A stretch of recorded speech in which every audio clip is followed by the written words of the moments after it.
Shalom, shalom, bien-aimés dans le Seigneur Jésus-Christ, vous tous qui êtes en train de me suivre de loin ou de près. Je suis votre frère pasteur Alain Ngoma. Le 31 juillet, c'est la date de mon anniversaire, mais d'habitude, je ne fais pas beaucoup d'attention par rapport à la date de mon anniversaire. Alors, le 31, avant d'arriver, la nuit du 30 pour arriver le 31, nous avions veillé des prières à l'église. Après la veillée, juste le matin, ma femme me dira que non, c'est la date de ton anniversaire. Elle a commencé à chanter pour moi, comme ça se fait d'habitude. Et j'étais étonné. Mais une chose seulement, pendant la journée, je m'étais indigné de cette date d'anniversaire. Pourquoi? Je l'avais déconsidéré, je l'avais disqualifié. Je disais, l'année passée, c'était le 31 juillet de l'année passée, j'avais fêté mon anniversaire, j'étais sur le lac Tomba en Équateur, en train d'aller évangéliser vers les Pygmées. J'étais en pleine mission dans l'œuvre du Seigneur. Mais cette fois-ci, je passe mon anniversaire, je suis chez moi à la maison, bien que je revenais de la veille de prière. Je disais, Seigneur, est-ce qu'il n'y a pas de nouvelles orientations que tu peux me donner? Avec une année de plus que je viens de commencer, tu ne peux pas me dire quelque chose que je peux faire de bon. Comment je peux passer l'anniversaire à la maison, à la place de passer cet anniversaire au front, en train d'aller chercher les salis des âmes, en train d'aller évangéliser.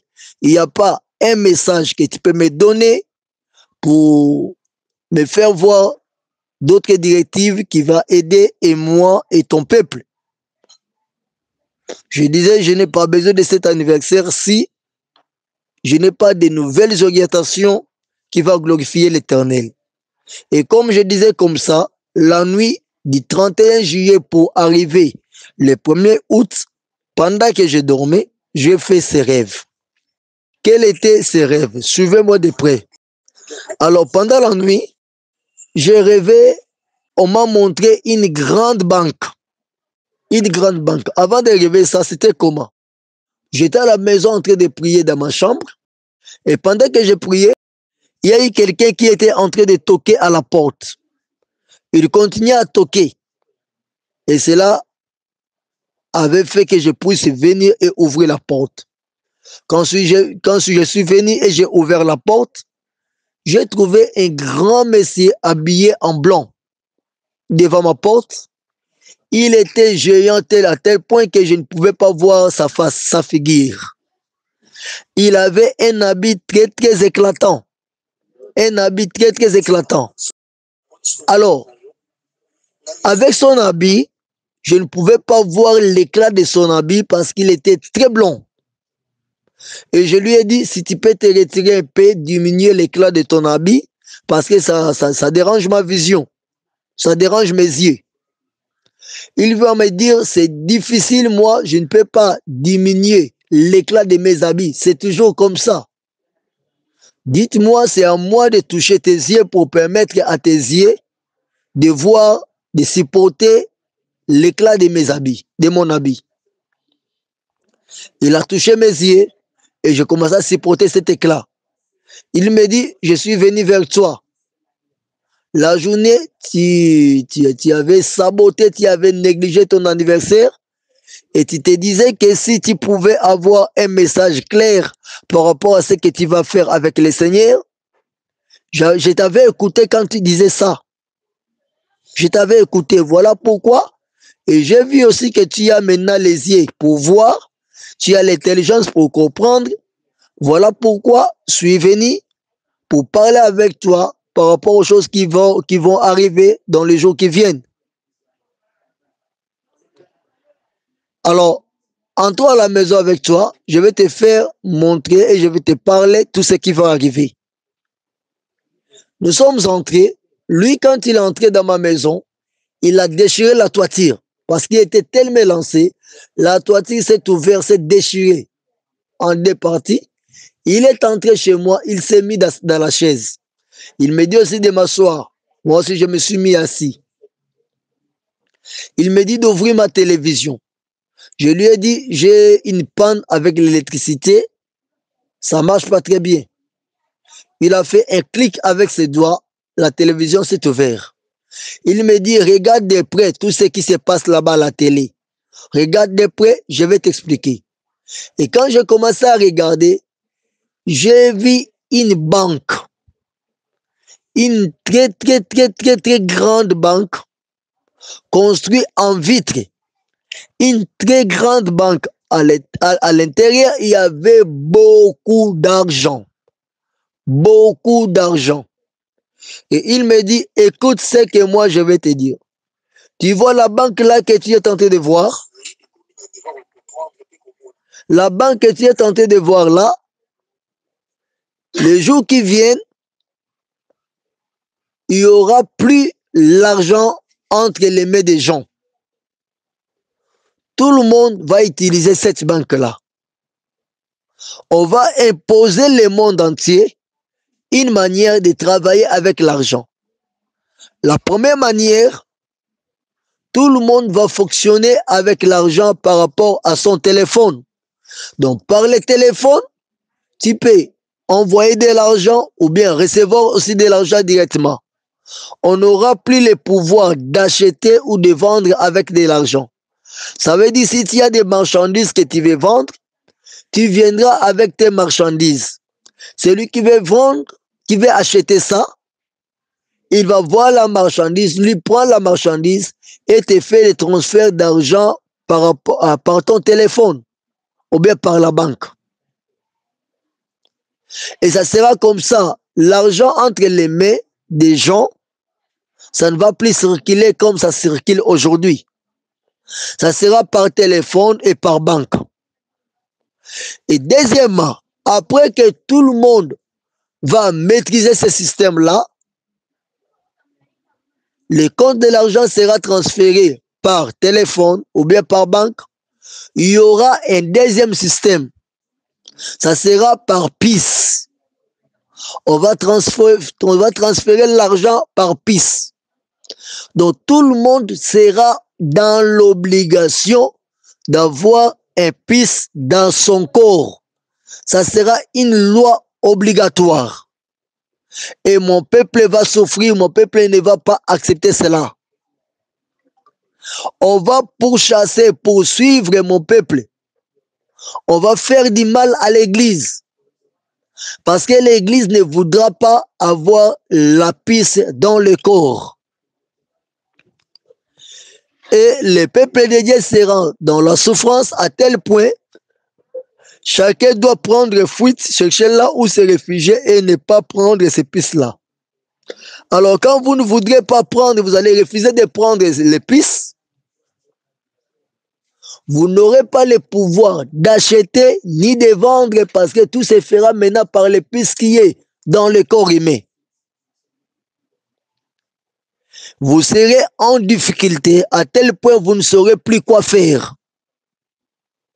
Tu vois ce qui va se passer? Voilà pourquoi je suis venu pour te donner d'abord le premier message. Pour te dire quoi? Alerter mon peuple et alerter mon église.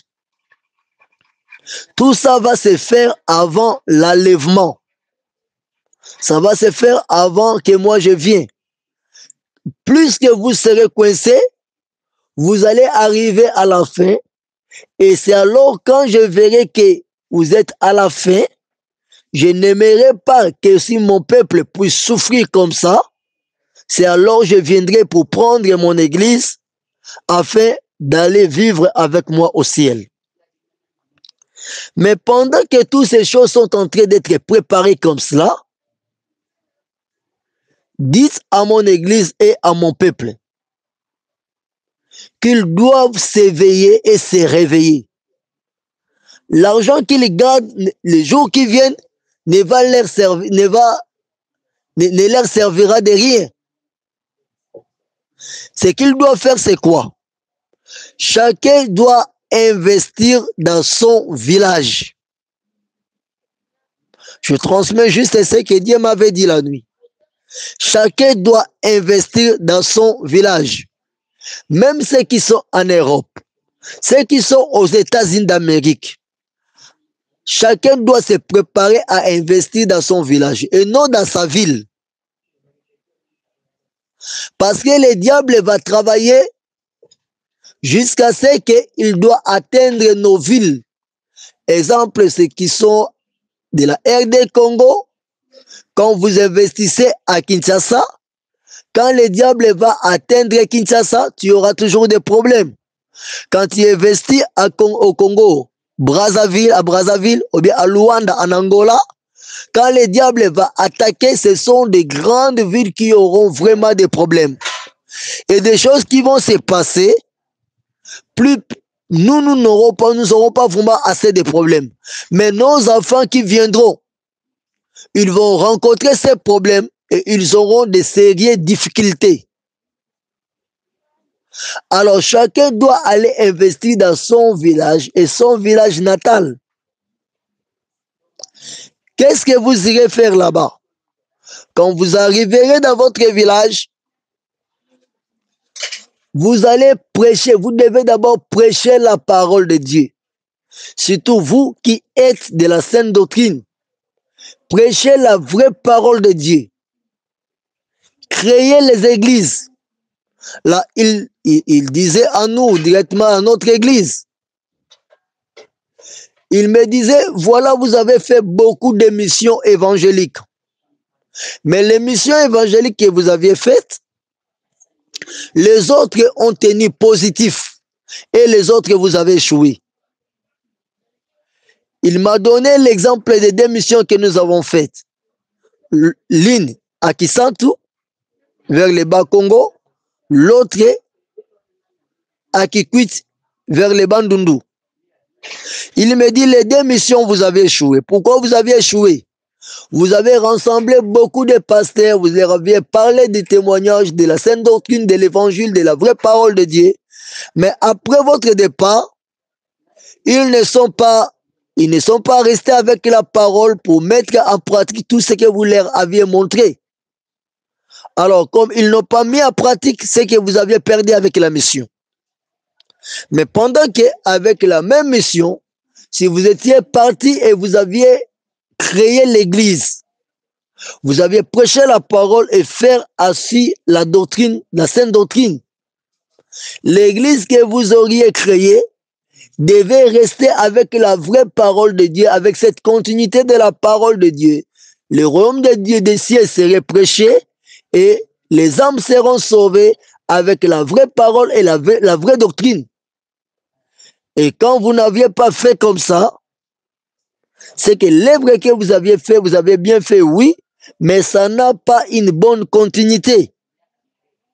Alors je vous dis ceci, vous devez aller dans vos villages, arriver chacun dans son village, prêcher la vraie parole de Dieu, faire en sorte que dans vos villages qu'il y ait des vraies églises qui prêchera la vraie parole de Dieu, qui marchera avec la crainte de l'Éternel et qui mettra en pratique la parole de Dieu. Et quand vous allez faire ainsi, la deuxième chose que vous ferez, à part prêcher la parole de Dieu, investissez dans vos villages natals. À part créer les églises, vous devez faire des élevages, des champs. Créer des champs comme nous cultivons, disons. Donc vous semez, vous faites des semences, faites des champs, faites des élevages, à tel point que ça puisse devenir productif. Et quand le diable va pourchasser les enfants de Dieu, pourchasser les chrétiens et faire du mal aux chrétiens, vous qui aviez déjà investi dans vos villages, peut-être que vous ne serez plus vivants. Ce sont vos enfants qui seront coincés et qui vont chercher des refuges.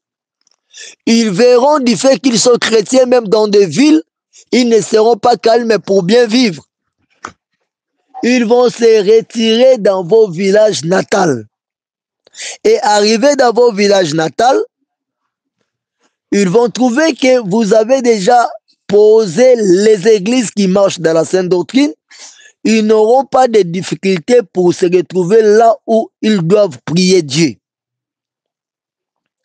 Pas seulement ça, ils verront que vous avez déjà investi des espaces où vous avez construit, vous aviez fait des champs, vous avez fait l'élevage.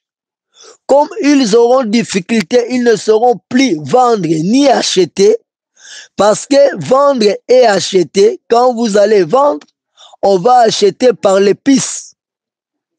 Et on va transférer votre compte bancaire par l'épice. Et vous n'aurez pas l'épice, d'où vous n'aurez pas la facilité d'aller vendre. Alors, quand vous n'aurez pas la facilité d'aller vendre, vous n'aurez pas aussi la facilité d'acheter.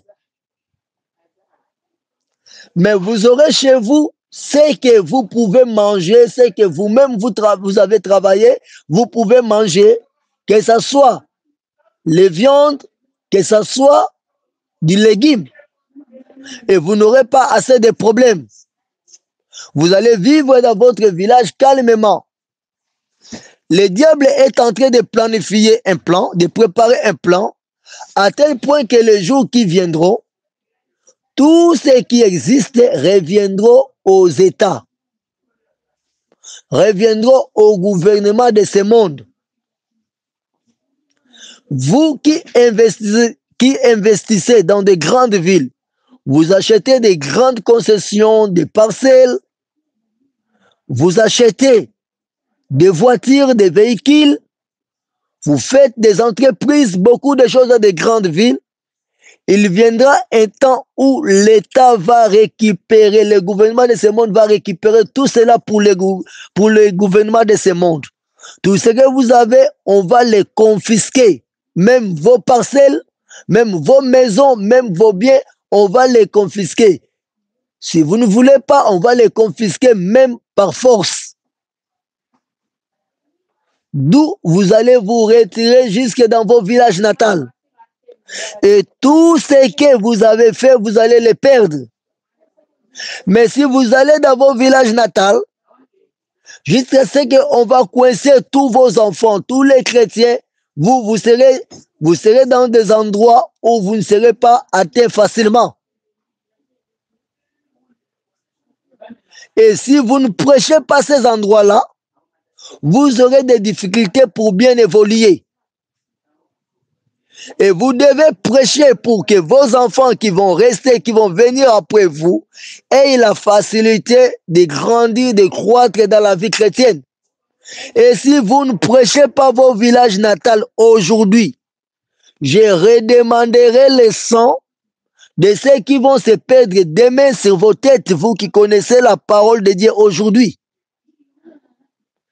Que chacun ait une idée, la force, l'idée de rentrer dans son village natal, prêcher la parole de Dieu, investir là-bas.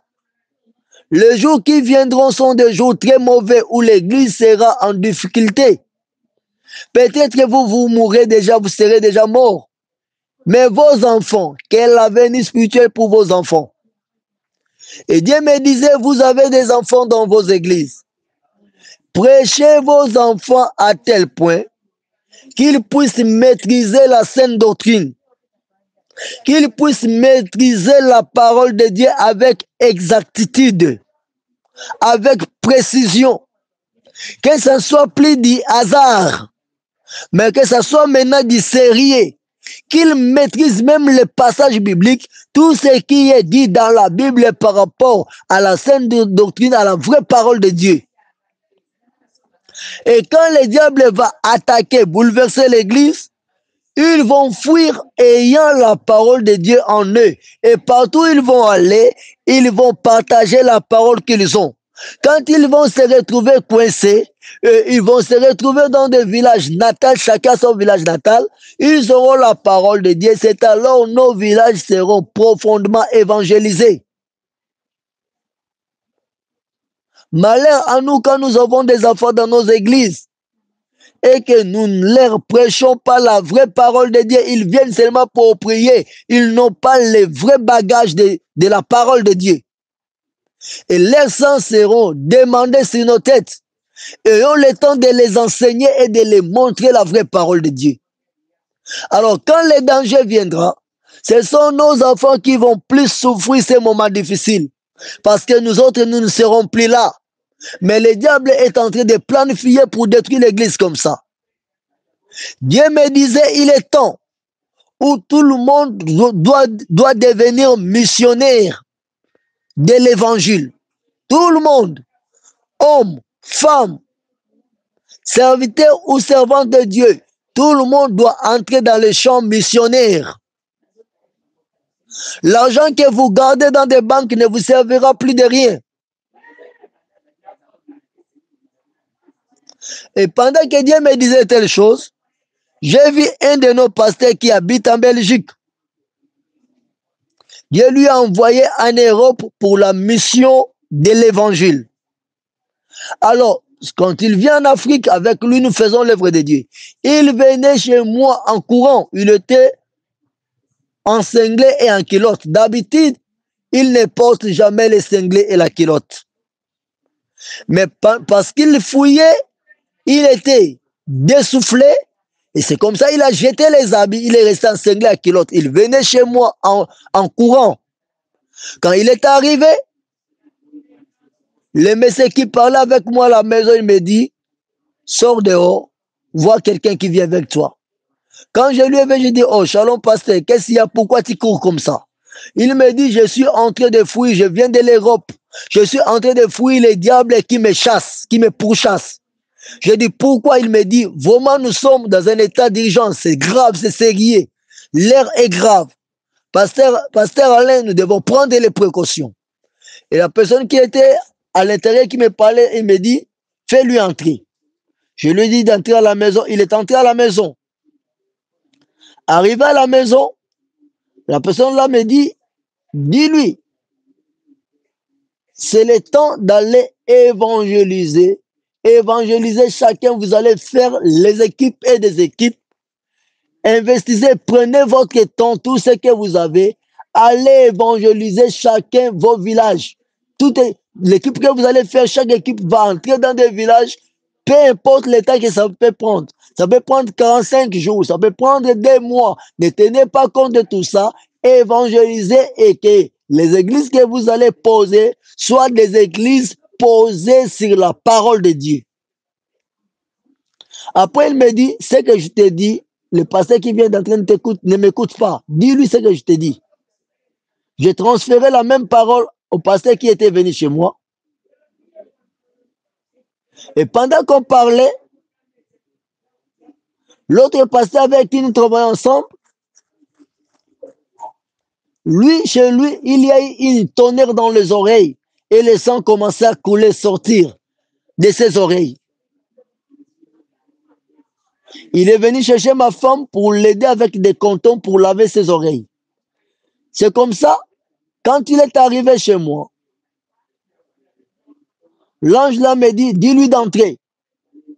Il est entré à la maison, mais tout ce que l'ange me disait, le pasteur ne voyait pas l'ange. Il n'écoutait rien. Il me dit, ok, pour m'écouter, il a touché les yeux des 2 pasteurs qui étaient avec moi. Leurs yeux se sont ouverts, et ils ont vu l'ange. Il commençait à parler avec l'ange.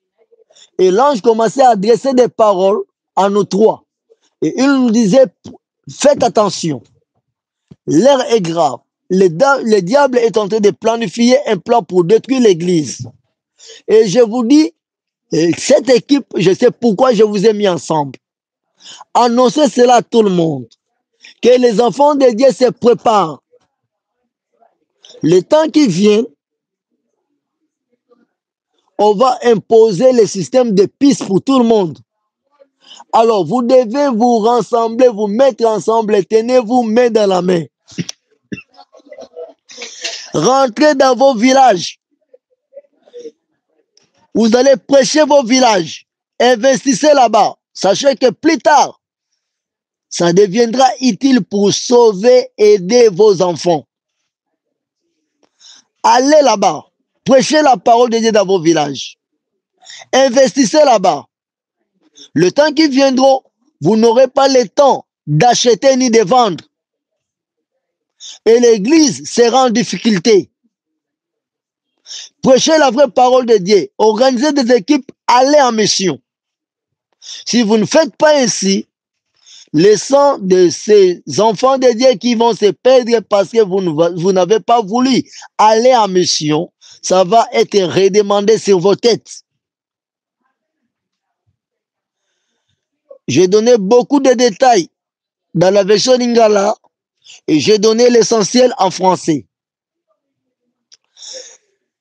Voilà, je lance l'appel à tous les enfants de Dieu qui êtes en train de me suivre aux États-Unis d'Amérique, en Europe, en Asie, en Afrique. Vous qui écoutez ces messages, transférez ces messages à tout le monde qui va vous suivre. Et vous serez bénis. Dieu vous bénira pour avoir transmis ces messages. Prenez le temps, tout le monde qui servait Dieu, de prêcher la parole de Dieu avec précision, avec exactitude, afin que tout ce que vous connaissez, les autres soient aussi aptes à transmettre cela aux autres, dans vos églises.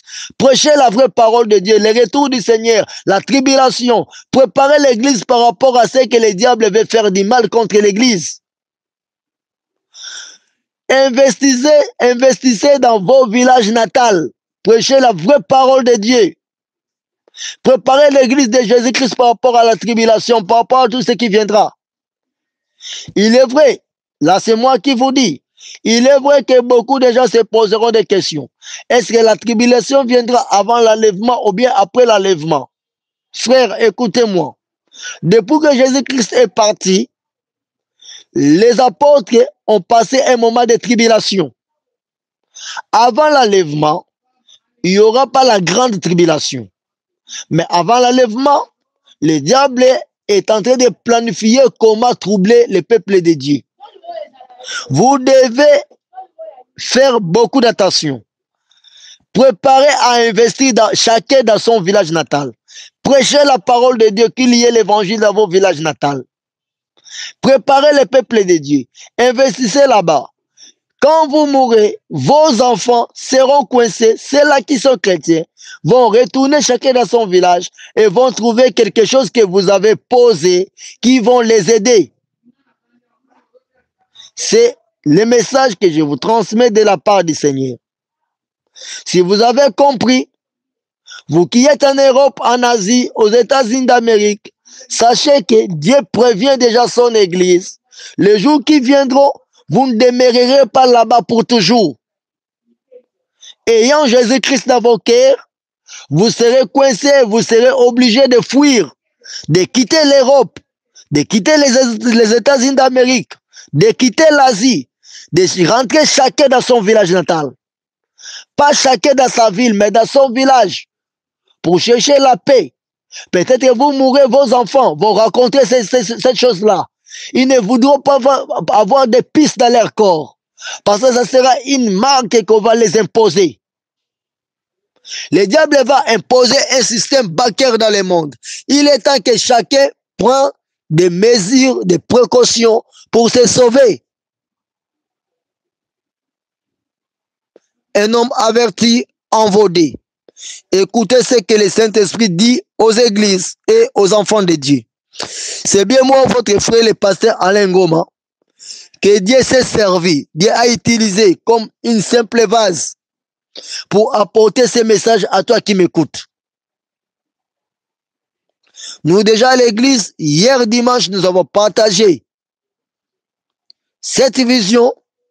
Nous avons arrêté déjà, on planifie comment atteindre les villages pour aller annoncer la prédication, pour aller annoncer l'évangile, pour aller donner la parole de Dieu, faire asseoir les vraies églises qui vont enseigner la sainte doctrine. Si tu prends à cœur aussi de participer dans l'œuvre que nous allons faire dans notre église Christ sa frontière, Dieu va te bénir. Pour nous joindre, voici le numéro de téléphone 00243 90 27 26 26 4 00243 90 27 26 26 4. Si tu as des questions à poser, posez des questions, nous allons te répondre. Mais ce que je te dis, c'est un message, une vision qui vient de la part de Dieu pour son Église. Ce n'est pas seulement pour notre Église Christ sans frontières, mais c'est l'Église corps de Christ. Et toi qui nous as écouté, tu as écouté ces messages, prépare-toi par rapport à ces messages et transférer, partager avec les autres qui sont proches de toi, qui sont chrétiens, pour les avertir. Si tu crois que c'est un message qui cadre avec le temps et qui vient du Seigneur, prépare-toi par rapport à cela. Si tu ne crois pas, gloire à Dieu, moi je ne fais que transmettre ce que Dieu m'a donné. Que le Seigneur Jésus-Christ te bénisse au nom de Jésus-Christ. Amen.